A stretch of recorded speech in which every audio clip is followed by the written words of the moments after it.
But here's also what I would tell you why you shouldn't have an issue with the 1619 Project. The 1619 Project is to educate.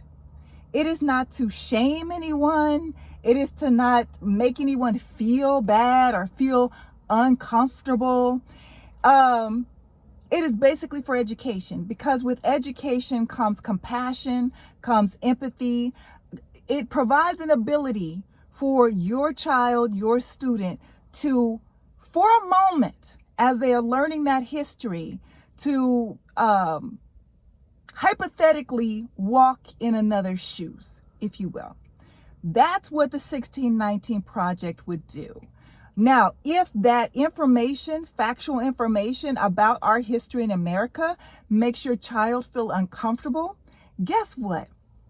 That is okay as well, because we all need to get comfortable with having uncomfortable conversations. And let me say this, your child might feel uncomfortable, white people, but your child does not have to live in the fear of leaving their home and not being able to return. Your child does not have to live in the fear of being pulled out of their car, tased to death, shot to death, or beaten to death. Your child does not have to worry about being hunted as you go out, when you go out for a jog. Your child does not have to worry when they serve themselves a bowl of ice cream of being shot on their sofa in their own house. Your child does not have to fear walking through a park with a toy and not being able to go home. So if your child has to feel a little uncomfortable, just a little discomfort, excuse us if we don't feel bad about that. Because every single day we have to worry about whether or not our children will come home. And we feel like if you are more educated about the plight of Black and brown people, then maybe you would be more empathetic, more compassionate, and also take more care when you are operating in spaces where you have to deal, communicate, and engage with us.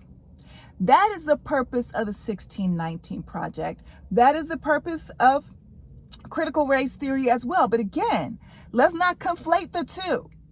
Critical race theory is on a collegiate level, taught on a collegiate level.